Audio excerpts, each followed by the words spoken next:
Hi there, Coach Sage, Canaday of SageRunning.com here with another training talk. Today we're going to talk about how to start running if you're truly a beginner and you want to get into the sport, how to get into running, get the cardiovascular fitness as well as the leg strength.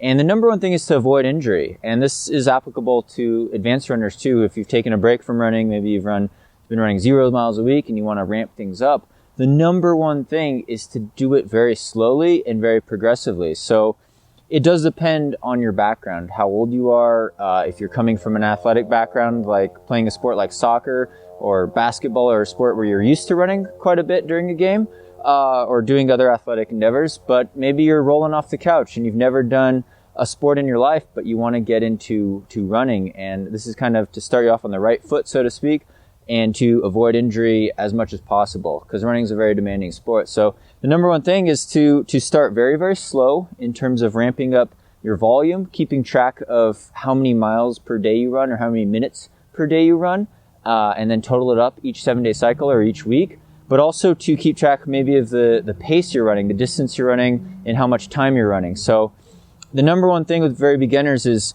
you find that it's very hard to run. Running's really tough, right? You get out of breath if you haven't run it all before. So the first thing to do is to start very slow with actually walking. Maybe you're out there walking for 2 minutes, and then you try to run for 1 minute or 60 seconds. So you're doing this 2-minute walk, 1 minute jog, and it could be very slow. Maybe it's barely faster than a walking pace, but you're trying to do it with good form. And I'll link to our running form videos, our best running form video at the end of this, so you can make sure you're doing it with good form.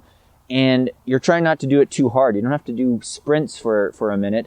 You're just, doing it very slowly, and it will spike your heart rate. You will be breathing, but you don't have to do it for a minute. So you walk for 2 minutes, run for 1 minute, repeat that 3-minute cycle, maybe 6 times your first day out, right? 2-minute walk, 1 minute run, that's 3 minutes times 6, 18 minutes workout. You're walking most of the time, but you are running for 1 minute segments at a time.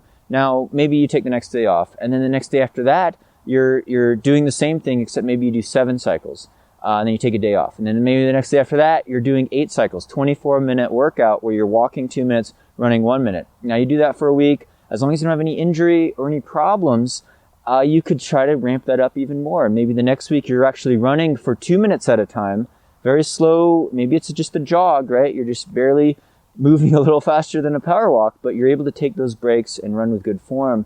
And so you're doing a 2-minute cycle, and now you're only taking a 1-minute walk break.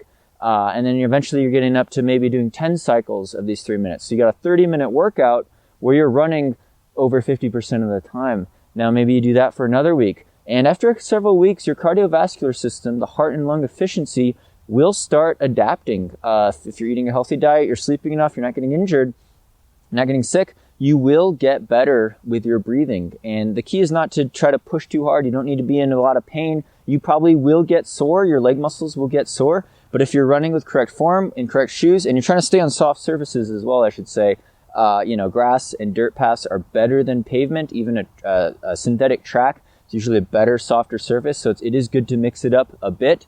And not worry about the pace. Not worry. Maybe you're only doing 2 or 3 miles or 5K in 30 minutes, 35 minutes, but you're getting out there for over 30 minutes at a time. You're doing you're running as much as you can, then you're taking a little walk break. Now, eventually, maybe after 3 or 4 weeks, you're able to run 20 minutes all at once, and you don't have to worry about the pace. You'll probably be breathing a bit, but you don't need to be pushing super hard. These aren't races. You're trying to just get in that time on your feet at a moderate heart rate, a moderate breathing rate for 20, 30 minutes at a time. Now, eventually, maybe you're only running 3 times a week.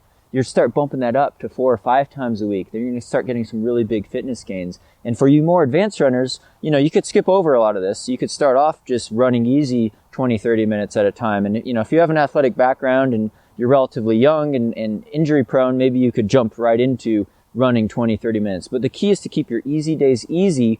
And when you're increasing that mileage, that weekly volume, especially initially after a break or when you're starting off, it's not to try to push too hard too soon, because that's going to give you a bigger injury risk. And to run with proper form, that's really the key. And then, after a couple months, maybe you're running 30 miles a week or 50K a week, then you could start thinking about adding in some speed. And we have a whole playlist on tempo runs, lactate threshold workouts, even doing some strides and running form drills to help increase that speed and that turnover. But you first need to get the skeletal muscular system, the tendons, the muscles, even your bones primed to running at these longer durations and to be a distance runner.